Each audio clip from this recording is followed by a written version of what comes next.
الرسل وخاتم الأنبياء وعلى آله وأصحابه الذين هم نجوم الهداية للاقتداء والاهتداء سلام إلى قيام الساعة من اتبع الهدى أما بعد فأعوذ بالله من الشيطان الرجيم بسم الله الرحمن الرحيم فمن يعمل مثقال ذرة خيرا يره ومن يعمل مثقال ذرة شرا يره وقال النبي الكريم صلى الله عليه وسلم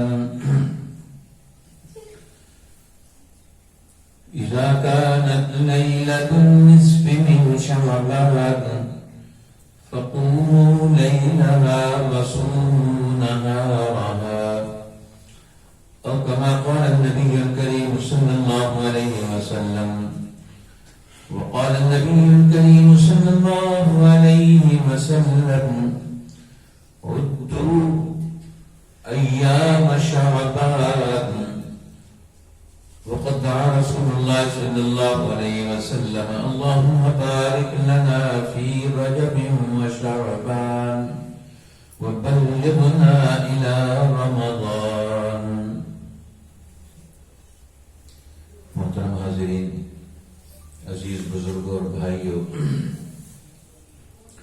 اللہ تعالیٰ نے انسان کو سب سے اونچا مقام اور مرتبہ عطا فرمایا ہے، اور اس کو پیدا کرنے کے بعد ثم رددناہ اسفل سافلین، ہم نے اس کو پھر نیچے سے نیچے پھینک دیا. ابھی اس نے نیچے سے اوپر اٹھنا ہے. یہ اس کا امتحان ہے کہ دنیا میں اللہ نے انسان کو، اللہ فرماتے ہیں ہم نے نیچے سے نیچے پھینک دیا.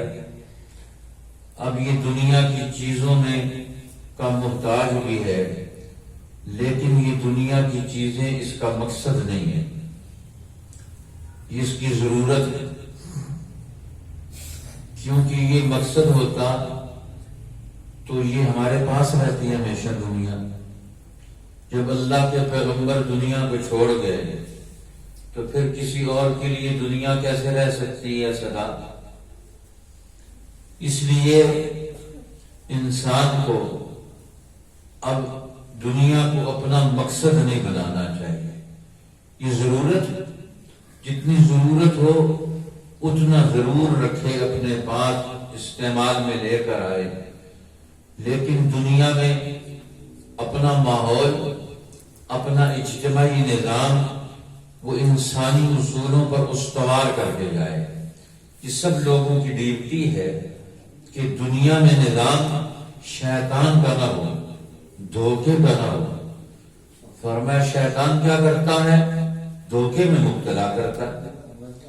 اب اگر انسان شیطان کے ساتھ شیطان کے غلبے میں آ جائے تو یہ تو دھوکے میں مبتلا ہو جائے گا. یہ اپنا مقصد بھول بیٹھے، یہ تو انسان کی کمزوری ہے کہ انسان اپنا مقصد ہی یاد نہ رکھے کہ میں دنیا میں کیوں آیا، کس مقصد کے لیے مجھے میرے رب نے بھیجا ہے. اور انسان جب اس کا دور مکمل ہوتا ہے تو اللہ تعالیٰ اسے واپس بلا لیتے ہیں. کَلَّا اِذَا بَلَغَتِ التَّرَاقِیَ، ایک وقت آتا ہے انسان پر کہ پھر اس کی روح ہسلی کو پہنچ جاتی ہے، یہ روح سمٹ جاتی ہے اور وہ ہسلی کو پہنچ جاتی ہے. اب انسان کچھ بھی نہیں کر سکتا. اب آخری وقت آ گیا، اب دنیا سے جانا ہے. اب ہر آدمی اس وقت تمنا کرتا ہے، دعائیں مانگتا ہے. قرآن حکیم نے ہمیں بتایا ہے کہ جب آخری وقت آتا ہے تو اس وقت انسان اللہ سے دعا کرتا ہے، رب لولا اخرتنی الی اجل قریب، اللہ تھوڑی دیر کے لیے مجھے مہلت دے دے، ڈھیل دے دے. بندے اب ڈھیل لے کر، مہلت لے کر، عمر لے کر کیا کرے گا؟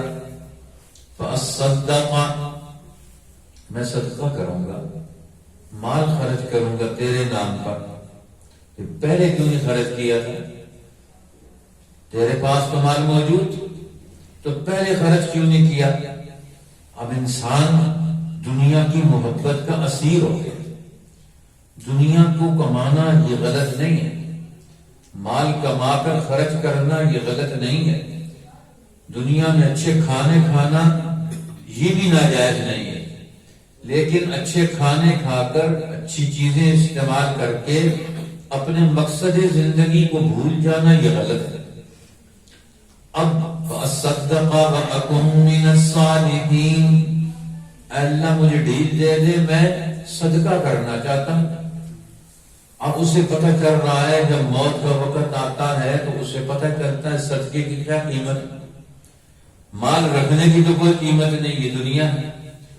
انسان کا جب مال نیک عمل میں ڈھلتا ہے تو قیمت انسان کے نیک عمل کی پیدا ہوتی ہے. اب انسان کو اپنے نیک عمل کی قیمت کا پتہ نہیں ہے، وہ غافل ہے. موت آتی ہے تو پھر اسے پتہ چلتا ہے میرے نیک عمل کی قیمت کیا ہے. لیکن قرآن مسلسل بیان کر رہا ہے تمہارے نیک عمل کی قیمت. اللہ کے پیغمبر مسلسل بتا رہے ہیں تمہارے نیک عمل کی قیمت ہے. اب پھر نیک عمل کی ترتیب ہے کہ کون سا عمل پہلے کرنا ہے، کون سا عمل بعد میں کرنا ہے.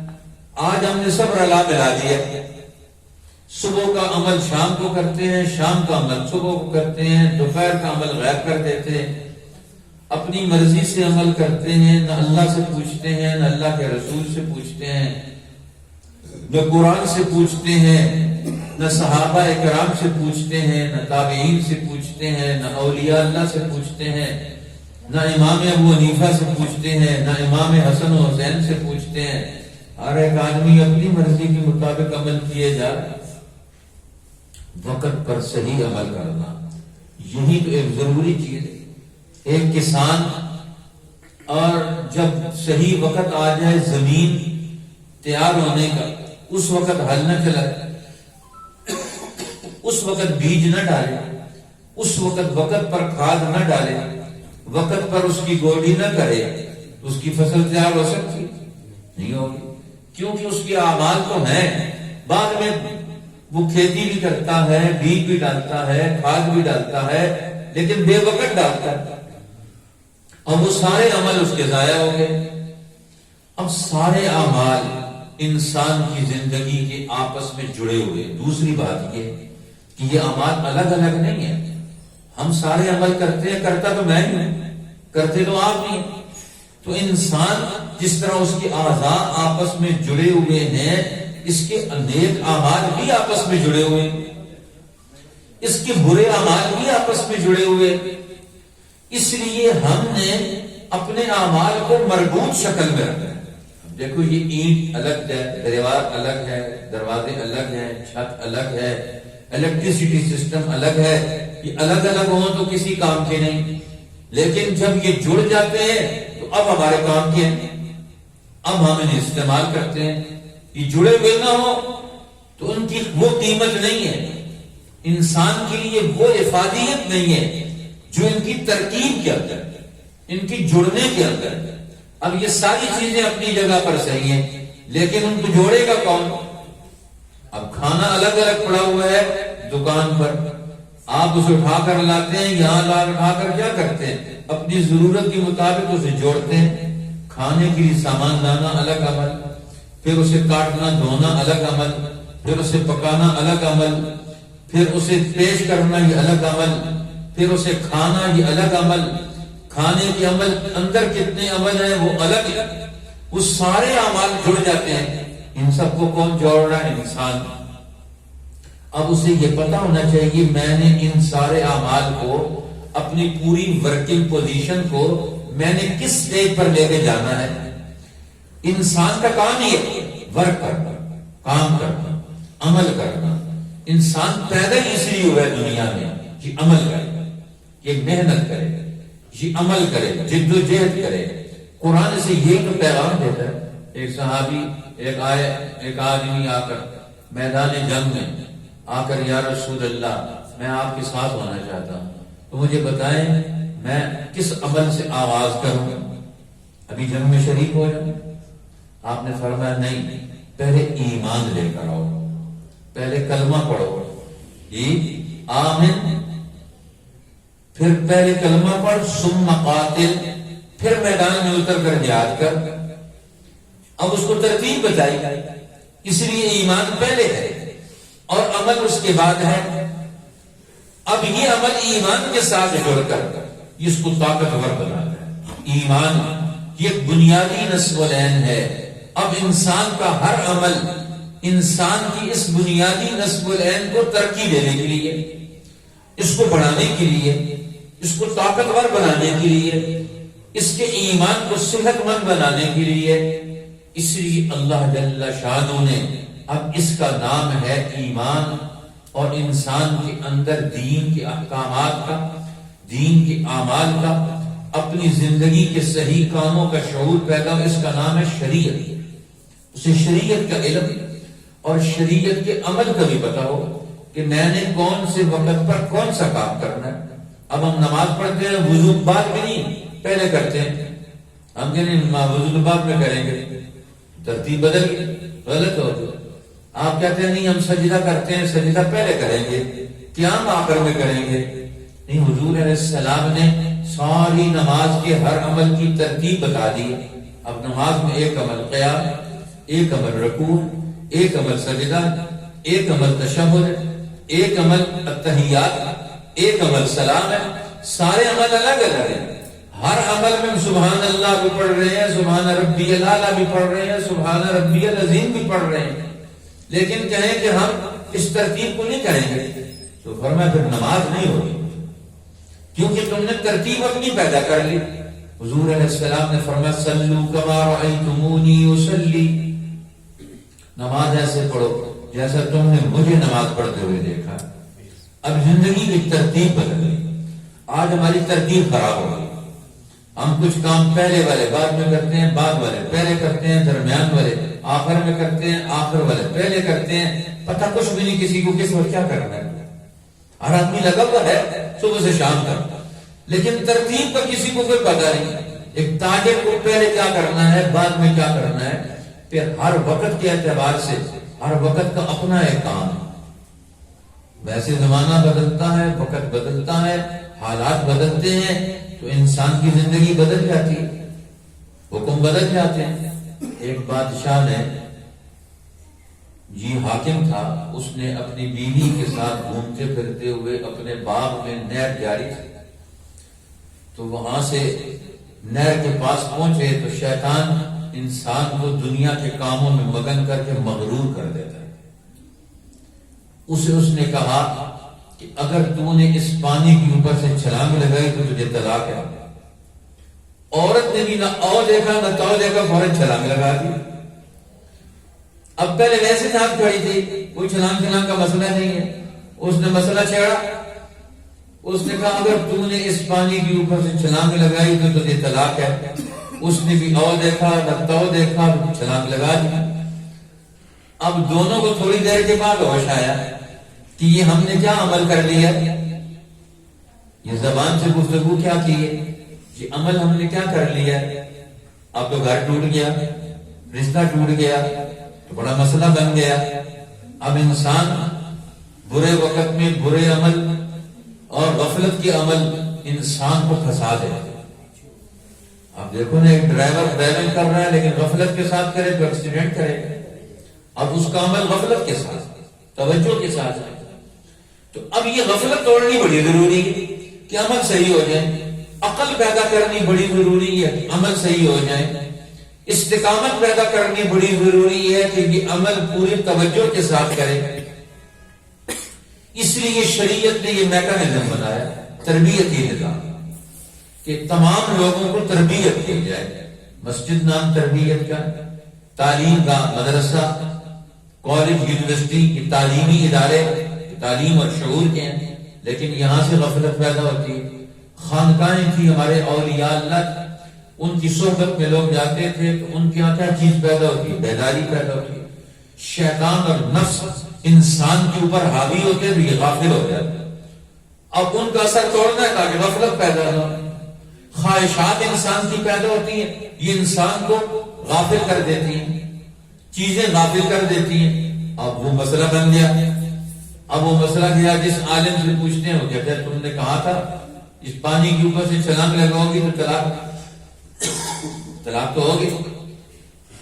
اب سارے لوگوں نے مسئلہ بتایا طلاق ہوگی. انہوں نے کہا نہیں، ابھی امام وقت باقی. انہوں نے پوچھا امام وقت کون ہے؟ کہتے ہیں امام محمد ہے، امام ابو حنیفہ کے شاگرد یہ جنہوں نے علم کو کھنگالا، علم کی سمجھ پیدا کی. اس لیے امام اعظم امام ابو حنیفہ کا یہ قول ہے کہ 1 من علم کے لیے 40 من عقل کی ضرورت ہے. آج سارے لوگ کچھ عمل پر لگے ہوئے ہیں، کچھ علم پر لگے ہوئے ہیں، عقل شکل والی بات ختم ہو گئی. دین کی عقل کیا ہے؟ نماز کی عقل کیا ہے؟ روزے کی عقل کیا ہے؟ رات کو کھڑے ہو کر عبادت کرنی ہے تو اس کی عقل کیا ہے؟ ذکر کرنا ہے تو اس کی عقل کیا ہے؟ ہر کام کی عقل. قیامت کے دن ہر آدمی کو آقا دو عالم صلی اللہ علیہ وسلم کا فرمان ہے ہر عمل کا اجر و ثواب اس کو اس کی عقل اور سمجھ کی بنیاد پر ملے گا. نماز پڑھ رہا ہے تو نماز کی عقل کتنی ہے اس کے اندر، نماز کا علم کتنا ہے. روزہ رکھ رہا ہے تو روزے کی الگ علم کتنا ہے، روزے کی سمجھ اور عقل کتنی. کوئی کام بھی نیکی کا کر رہا ہے تو قیامت کے دن ہر آدمی کو اس کے ہر عمل کا اجر و ثواب اس کی عقل کی بنیاد پر ہوگا. نماز میں نے بھی پڑھی، آپ نے بھی پڑھی. نماز پیران پیر شیخ عبد القادر جیلانی بھی پڑھتے ہیں، امام احمد ابن حنبل بھی پڑھتے ہیں، امام حسن اور حسین بھی پڑھتے ہیں، سیدنا علی المرتضیٰ بھی پڑھتے ہیں، سیدنا عثمان ابن عفان بھی پڑھتے ہیں، سیدنا عمر بن الخطاب بھی پڑھتے ہیں، سیدنا ابو بکر صدیق بھی پڑھتے ہیں. اور نماز سید الاولین والآخرین بھی پڑھتے ہیں. لیکن ہر ایک کی نماز کا اجر الگ ملے گا، ہر ایک کی نماز کا ثواب الگ ملے گا. عمل ایک جیسا ہے، ایک ہی سب سے کھڑے ہو کر نماز پڑھ رہے ہیں اور اجر کیا ہے؟ الگ الگ. کیوں؟ صلاحیت الگ ہے، استعداد الگ ہے، توجہ الگ ہے، ذہنی بیداری الگ ہے. ہر ایک کا اپنے عمل میں اللہ سے تعلق کتنا ہے اور اللہ سے تعلق کٹا ہوا کتنا ہے یہ اللہ تعالیٰ جانتا ہے. کوئی اور اس کا پیمانہ بھی مقرر نہیں کر سکتا. باہر کھڑا ہوا ہے انسان کہ تیرا عمل صحیح ہے، تیرا عمل غلط ہے. اب اس کی تحقیق کون کرے گا؟ باطنی تحقیق اعمال کی، یہ اللہ کی شان ہے. اس لیے انسان کے اعمال کو اللہ تولے گا قیامت کے دن. یہ تربیت ہی رہا. تو انہوں نے فرمایا بھائی طلاق نہیں ہوئی. کیوں نہیں ہوئی؟ سارے علماء اکٹھے ہوئے. انہوں نے کہا طلاق نہیں ہوئی. انہوں نے کہا کیوں نہیں ہوئی؟ انہوں نے کہا اس لیے نہیں ہوئی کہ اس نے کہا تھا کہ اس پانی کے اوپر سے تو اگر چھلانگ لگائے گی تو طلاق. جس پانی کی طرف اس نے اشارہ کیا تھا وہ پانی تو جس نے چھلانگ لگے تو دیر ہو گئی، وہ پانی میں نکل کے آگے چلا گیا. اب پیچھے نیا پانی آ گیا اور آپ سمجھ رہے ہیں پانی اگر وہی ہے. نہیں، پانی نیا آ گیا، وقت گزر گیا، پانی نیا آ گیا. اب دیکھو انسان کی عمل کی حیثیت بدل جاتی ہے. صبح اور عمل ہوتا ہے، شام کو اور عمل ہوتا ہے. سیدنا ابو بکر صدیق رضی اللہ تعالی عنہ اپنے بعد آنے والے خلیفہ کو وصیت کرتے ہیں اور وصیتیں کیا کر رہے ہیں؟ ان کو فرما رہے ہیں دیکھو اللہ نے کچھ ڈیوٹیاں، کچھ کام ہمارے ذمے صبح کے وقت لگائے ہیں، وہ شام کو نہیں قبول کرے گا. اور کچھ کام، کچھ اعمال ہمارے ذمے، ہماری ڈیوٹیاں شام کے وقت لگائی ہیں، وہ دوسرے دن صبح نہیں قبول کرے گا. ہر کام اپنے وقت پر قبول کرے گا. آج ہمارے پورے پاکستان کا حال کیا؟ ہم ہر کام اگلے دن پر کرتے ہیں. صبح کا کام شام کو، شام کا کام صبح کو. میرے سمیت سارے لوگ اپنے کاموں کو آگے پیچھے کر کے کرتے ہیں. جی یہ جو کام اپنے وقت سے آگے ہو جاتا ہے تو اس کو کیا کہتے ہیں؟ قضا. جو صحیح وقت پر ہو تو اس کو کیا کہتے ہیں؟ ادا. آج ہم ادا نہیں کرتے، قضا کرتے ہیں سارے کام. جس کو دیکھو ہر ایک قضا موڑ رہا ہے، تو ادا والا کدھر گئے؟ وہ ہے ہی کوئی نہیں. سارے کاموں میں ہم قضا کر رہے ہیں تو قضا کا فائدہ کیا ہوگا؟ وہ تو صرف اس کی عادت بنانے کے لیے نا، کہ اس کی عادت خراب ہے. اصل تو ڈیوٹی ہے، اصل تو وقت پر صحیح عمل ہے.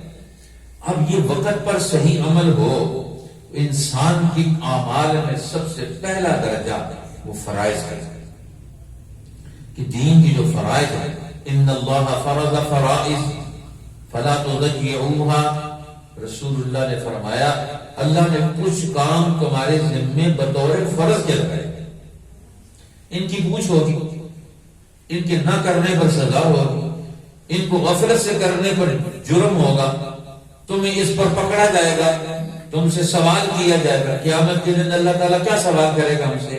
ہمارے فرائض کے متعلق، نفلوں کے متعلق نہیں پوچھے گا جی، مستحبات کے متعلق نہیں پوچھے گا۔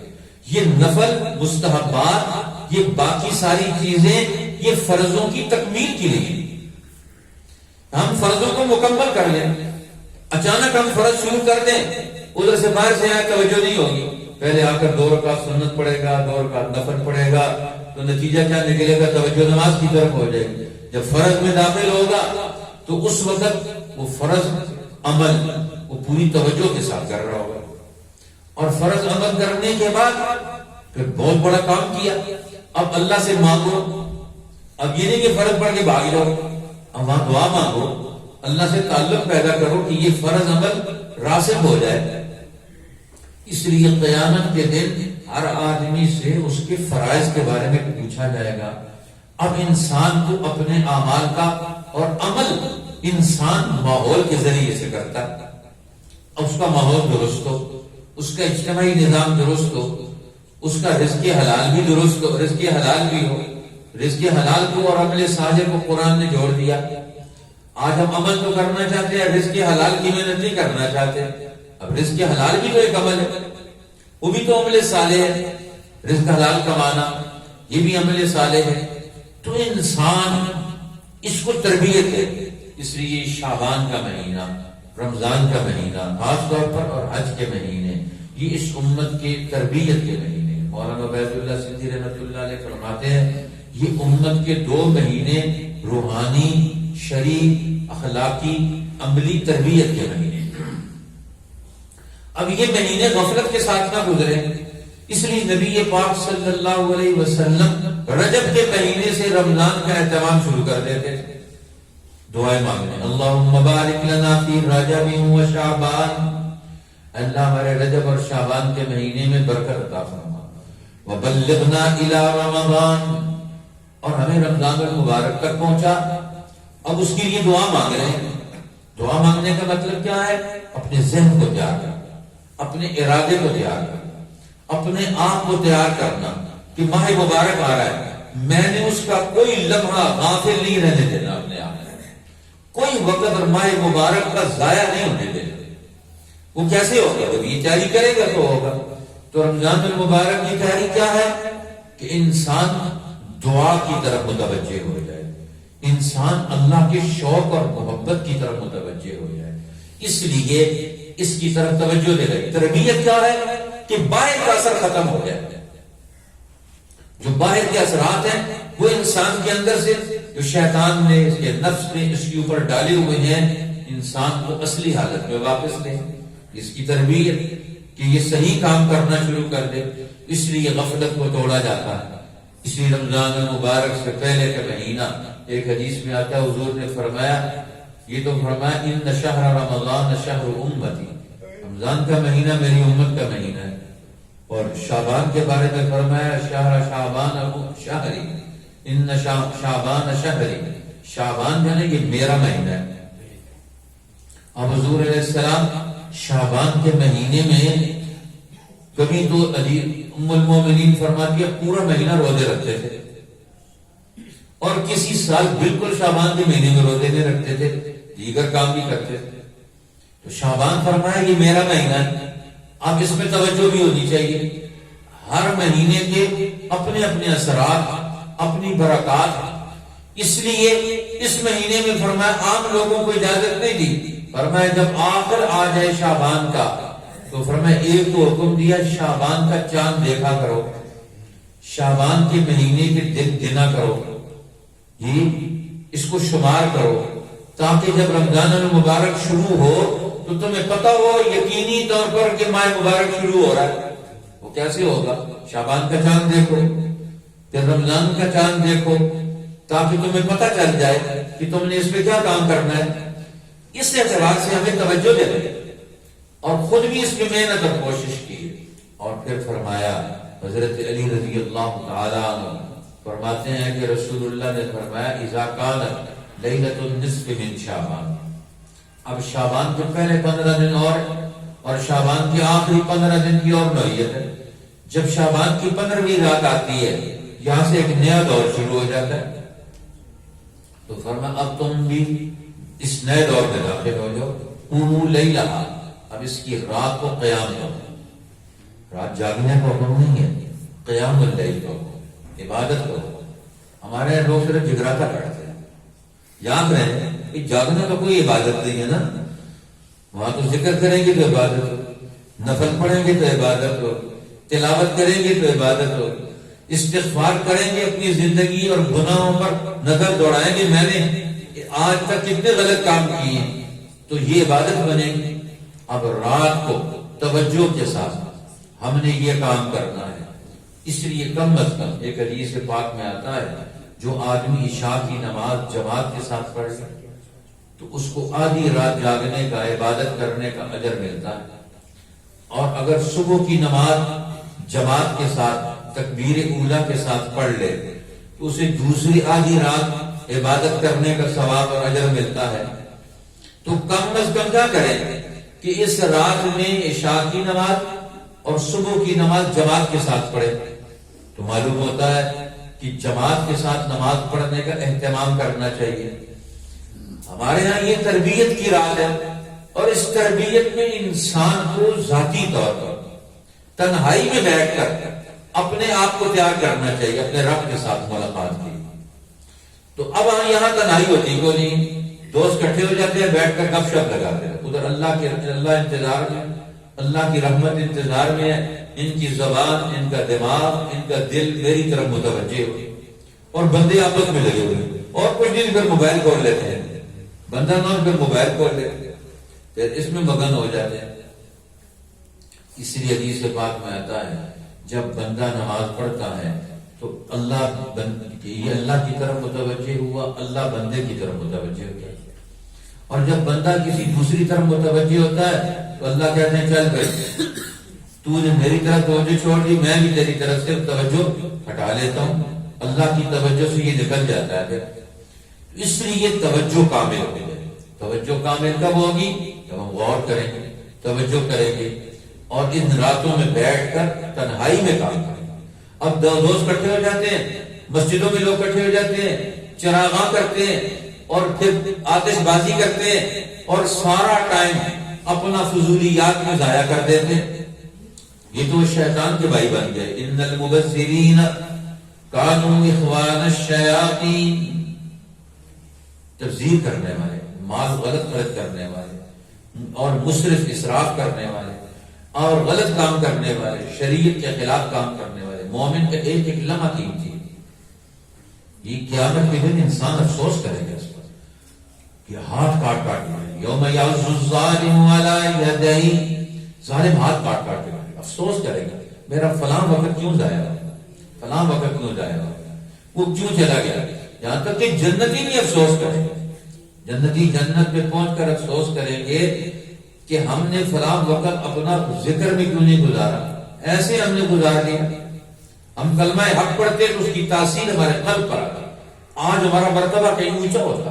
اس لیے ماہ مبارک رمضان شریف قریب آ رہا ہے، وہ قرآن کا مہینہ، رمضان اللہ کا مہینہ، رمضان سنت کا مہینہ، رمضان ہماری تربیت کا مہینہ، ہمارے اعمال کی قدر و قیمت کو 2 چند 4 چند 10 چند زیادہ بڑھانے والا مہینہ آ رہا ہے، اور ہم نے اس کی کیا تیاری کی؟ یہ تیاری ہے رات کو قیام کریں، اس مہینے سے اس کا آغاز کر لیں، شعبان سے۔ قوموا لیلہا، اس کی رات کو عبادت کرو، قیام اللیل، جس سے انسان اپنے نفس کو کنٹرول کرتا ہے، اپنی خواہشات کو کنٹرول کرتا ہے، اپنے راحت و آرام کو بڑے مقصد کے لیے لگاتا ہے۔ اب اللہ کے لیے کھڑا ہو گیا تو اللہ کی ذات کو اس نے مقصد بنا لیا۔ فرمایا وصوموا نہارا، اور دن کو روزہ رکھو۔ ہمارے والد صاحب رحمہ اللہ ان کی قبر پر کروڑا رحمتیں نازل فرمائے، جب یہ مہینہ آتا تھا تو یہ امت کو یہ باتیں بتاتے تھے لوگوں کو یہ فرماتے تھے بھائی تم پہلے دن جب یہ شعبان کی 15ویں رات آتی ہے تو اس دن حلوہ شلوہ پکاتے ہیں، فرمایا پہلے تو عمل کرو، جب نفس اور جسم روزہ رکھ لے، رات کو عبادت کر لے تو اگلے دن اسے کھلاؤ۔ تم پہلے کھلاؤ گے تو پھر کام شام نہیں کرے گا، تم پہلے اسے کھلا دیتے جی تو پھر تو وہ سوئے گا، پھر تو وہ عیاشی کرے گا۔ تو پہلے عمل کرو اور پھر اگلے دن جو ہے تم کھاؤ پیو۔ شریعت نے منع تو نہیں کیا کھانے پینے سے، اب نفس کو کھلاؤ لیکن رات عبادت کر کے کھلاؤ، نفس کو کھلاؤ لیکن اگلے دن کا روزہ رکھ کر پھر اسے کھلاؤ۔ ہم پہلے اسے کھلا دیتے ہیں اس لیے پھر وہ موٹا تازہ ہو جاتا ہے، پھر ہماری بات مانتا نہیں ہمارا نفس، پھر تو نفسانی خواہشات بڑھتی چلی جاتی۔ اس لیے فرمایا اللہ اس رات میں بھی امت کی مغفرت اور بخشش کے فیصلے کرتا ہے۔ کوئی روایات میں آتا ہے، کچھ روایات کہ اس رات 15ویں شعبان کی رات لیلۃ النصف من شعبان اللہ تعالیٰ سالانہ بجٹیں کرتے ہیں کہ کس آدمی نے مرنا ہے، کب مرنا ہے، کتنی عمر اس کی رہ گئی ہے اور کس نے دنیا میں آنا ہے۔ اب انسانی زندگی کے معاملات وہ سارے کے سارے طے کر لیے جاتے ہیں، اللہ تعالیٰ کے ہر چیز طے ہے۔ اس لیے ایک صحابی نے پوچھا یا رسول اللہ آپ روزہ رکھتے ہیں؟ اور ہاں میں روزہ رکھتا ہوں، اس لیے شعبان میں کثرت سے روزے رکھتا ہوں کہ اگر میری موت کا وقت آ جائے تو میں روزے کی حالت میں مروں، میری موت آئے۔ اس لیے رمضان شعبان کے مہینے میں طے کیا جاتا ہے کہ کس انسان کی موت کب آئے گی، اور میں اس مہینے میں یہ نیت کر لیتا ہوں کہ میں روزہ رکھوں گا تو میرا نام نیکی کرنے والا، میں ایک سال اگر چلا جاؤں تو میرا نام نیکی کرنے والے لوگوں میں شامل ہو جائے۔ اس لیے یہ مہینہ اس اعتبار سے بھی بڑی اہمیت کا حامل ہے کہ انسانوں کے لیے زندگی کے معاملات سالانہ بنیاد پر اللہ کے ہاں طے ہو جاتے ہیں کہ کس نے مرنا ہے، کس نے جینا ہے، دنیا کے حالات کیا ہوں گے۔ اس لیے جب یہ طے ہو رہا ہو تو اس وقت اللہ تعالیٰ کے سامنے اپنے عجز کا اظہار کرنا ہے، بخشش اور استغفار کرنا ہے۔ اس لیے ام المومنین فرماتی ہیں میں رات کو اٹھی تو دیکھا رسول اللہ کا بستر خالی، میں اٹھ کے چلی کہ دیکھوں کہاں گئے، تو دیکھا کہ اللہ کے پیغمبر جنت البقیع میں جائے گئے، وہاں جا کر بقیع والوں کے لیے دعائیں مغفرت کر رہے ہیں اور اپنی آخرت کو، اپنی قبر کو یاد کر رہے ہیں۔ اور ایک حدیث میں فرمایا کہ رات کو میں نے دیکھا کہ اللہ کے پیغمبر تنہائی میں عبادت کر رہے ہیں، اکیلے اپنے گھر کے اندر عبادت کر رہے ہیں۔ 15ویں شعبان کی رات سر سجدے میں رکھا ہوا ہے اور اللہ کے حضور دعا مانگ رہے ہیں، یہ اللہم انی اعوذ بعفوک من عقابک واعوذ برضاک من سخطک۔ اے اللہ میں تیری پناہ میں آنا چاہتا ہوں، تیری ناراضگی سے، تیرے غصے سے، تیری رضا کی طرف آنا چاہتا ہوں، تو اپنی رضا کی پناہ لے گئے۔ وَأَعُوذُ بِعَفْوِكَ مِنْ عِقَابِكَ، میں تجھ سے عافیت کی پناہ چاہتا ہوں، تو اپنے عذاب سے، اپنی سزا سے مجھے عافیت عطا فرما۔ سر رکھ سجدے میں رکھ کر معصوم امام الانبیاء جو گناہوں سے پاک ہیں اس رات میں سر سجدے میں رکھ کر دعائیں مانگ رہے ہیں، اللہ سے اس کے عذاب کی پناہ مانگ رہے ہیں۔ آج ہم کتنے دھڑلے سے غلط کاموں میں مصروف ہیں۔ اللہ تعالیٰ ہمیں تباہیوں سے بچائے، ہمیں اپنی طرف کا راستہ نصیب فرمائے، استغفار کی حالت نصیب فرمائے۔ یہ استغفار اللہ سے گناہوں پر ندامت، یہ اللہ کی رحمت کو کھینچ کے لانے والا ہے۔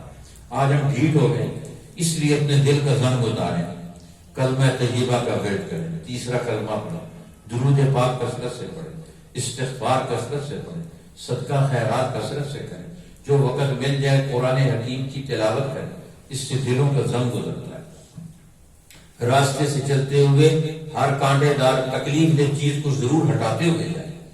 یہ کچھ کام ہے جو ہم زندگی میں کریں، جہاں لڑائی دیکھیں ان میں آپس میں خاندانوں میں وہاں صلح کرانے کی کوشش کریں۔ اس طرح ہماری زندگی کے یہ اعمال بڑھتے چلے جاتے ہیں۔ اللہ جل شانہ ہمیں دین حق کی توفیق عطا فرمائے، ان آنے والے دنوں کی، ان راتوں کی قدر نصیب فرمائے، انسانی اعمال میں وہ طاقت اور قوت پیدا ہو جائے، مسلمانوں کے اعمال میں وہ جان پیدا ہو جائے کہ ہر آدمی کا عمل آپس میں بھی بھرپور، اور ہم سب کے اعمال مل کر آپس میں اور زیادہ طاقتور ہو جائیں، اور ہم طاقتور اجتماعی قوت پہ ڈھل کر اللہ کی پناہ میں آ کر دنیا اور آخرت میں ترقی کامیابی حاصل کر لیں۔ وآخر دعوانا الحمدللہ۔